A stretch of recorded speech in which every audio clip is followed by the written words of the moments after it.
Bom dia. Gostaria de saudar o excelentíssimo senhor presidente. Estendo a saudação a todos os embargadores que compõem essa igreja turma julgadora, em especial a relatora Kátia, bem como ao membro do Ministério Público, demais advogados aqui presentes e servidores. Bom, trata-se de um processo de pedido de reversão de justa causa pela dispensa discriminatória entre empregados que cometeram a mesma falta. Além disso, pleiteia-se o pagamento de danos morais pela exposição da dispensa e ausência do fornecimento do EPI. Em relação ao dano moral pela dispensa, a sentença julgou improcedente e os embargadores manteve, sob o fundamento que só é cabível se a justa causa se deu de maneira desrespeitosa e humilhante. Foi reconhecido pelo juiz que a dispensa foi exposta aos demais empregados. Inclusive, tem o depoimento de duas testemunhas do recorrente, onde eles afirmam que houve a realização de uma audiência virtual, onde estavam presentes 30 empregados, sendo que 8 deles eram gerentes, e foi comunicado para aqueles empregados a rescisão do contrato de trabalho do recorrente, bem como o motivo pelo qual ele foi dispensado. Bom, a empresa ela tem o direito potestativo de dispensar os seus empregados. No entanto, extrapola esse direito quando expõe essa dispensa para outros funcionários. Porque o íntimo do reclamante, por mais que a justa causa seja mantida, foi violado. É o direito dela manter sigilo, da mesma forma que o empregado tem que respeitar a empresa.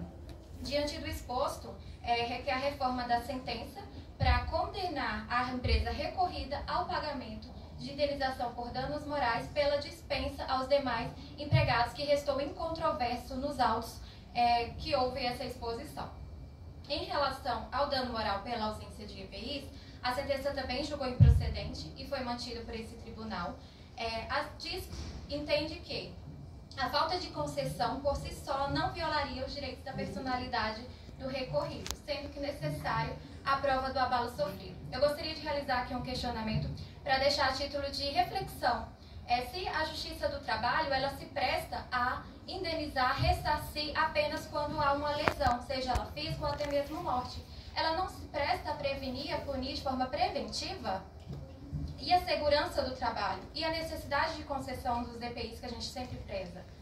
Ficou também provado através das duas testemunhas que ele, além da função típica de gerente, ele também realizava atividades em alturas, porque ele fazia reposição das prateleiras de um atacadão, que, como nós sabemos, são prateleiras altas. Então ele precisava repor aquela mercadoria sem qualquer EPI, colocando a sua vida em risco. Uma das testemunhas, inclusive, fala que não tinha esses EPIs, inclusive era feito um cordão imã. Então imagina a precariedade que era fazer aquela reposição.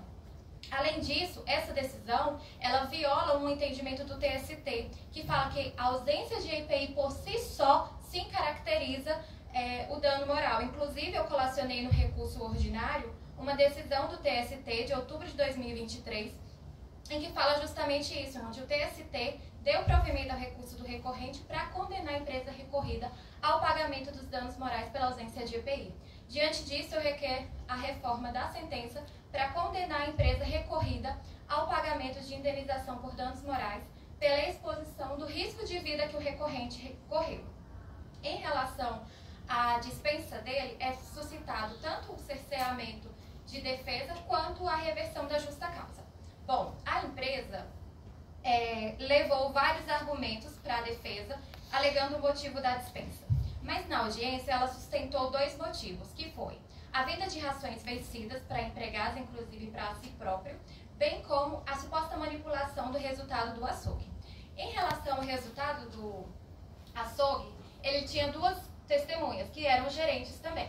As 2 testemunhas do recorrente provaram que os lançamentos do QID, que é as quebras por vencimento, era apenas até às 10 horas da manhã. Isso era uma ordem repassada pela própria empresa recorrida, ou seja, só podia fazer o lançamento das quebras dos produtos vencidos apenas esse horário, porque ao final do dia eles tinham uma reunião. Então eles precisavam fazer um relatório do que foi encontrado durante aquele período até às 10 para apresentar na reunião das 18 horas. Por isso, ele lançava a pena até às 10, por própria determinação da empresa recorrida. No entanto, as 2 testemunhas, inclusive, está transcrito aí o depoimento das testemunhas, prova isso. Por outro lado, a testemunha da empresa recorrida, que é açougueiro, que não conhece o procedimento que um gerente recebe, afirmou que poderia lançar a qualquer hora, em contradição ao depoimento do recorrente e das suas duas testemunhas que ocupavam o mesmo cargo de gerente. Além disso, o depoimento da testemunha da empresa diz que ele mesmo lançava a qualquer horário, sendo que a preposta já havia afirmado que, para fazer esse lançamento, era necessário o acompanhamento do setor da prevenção. Ou seja, é evidente que esse depoimento da testemunha da recorrida contradiz até o próprio depoimento dela. Então, o recorrente, ele nunca deixou de lançar as mercadorias para manipular o resultado do açougue. Se acontecesse de encontrar um produto após as 10, esse lançamento ocorreria no dia seguinte, ou seja, não deixava de ser lançado, só que ia ser lançado no dia seguinte, o que ao final do mês surgia a mesma quantidade de quebras. E isso não caracteriza manipulação, porque era uma ordem que ele recebia da empresa recorrida. Em relação à venda das rações, é importante ressaltar que as duas testemunhas dele realmente não trabalharam em período junto com ele naquele momento, mas elas conseguiram provar a questão da ração do açougue, que era somente até as 10 horas da manhã, conseguiram provar que ele foi exposto na reunião e conseguiram provar a questão do EPI. Mas quando chega no ponto de provar a questão da ração, o meritíssimo juiz não aceita o depoimento das duas testemunhas, o que acaba sendo até contraditório. Porque o gerente, um deles, que é o Marcelo, onde foi indeferida a pergunta sobre os meus protestos, eu questiono ele sobre o procedimento. A testemunha, por mais que ela não tivesse trabalhado junto naquele momento, ela tinha o poder de explicar qual que era o procedimento para a venda. Era tão somente isso, excelência. Provar que, para fazer a venda de qualquer produto que não esteja de acordo com os padrões, é necessário a autorização de 3 pessoas, do caixa, do fiscal de caixa e de gerente. O reclamante, enquanto gerente, ele não poderia dar autorização para si mesmo. Quem deu a autorização da venda foi o outro gerente, o Elker. E isso já provaria o suficiente que a dispensa foi discriminatória, porque ele não foi o único a cometer a falta grave. Só que o meritíssimo juiz restringiu as perguntas só mesmo em relação à falta cometida. A falta cometida, excelências, ele diz desde a inicial que realmente ele vendeu a ração vencida. Isso é fato incontroverso, desde a inicial foi exposto isso. O que estava em discussão no processo é o tratamento diferenciado entre empregados que cometeram a mesma falta.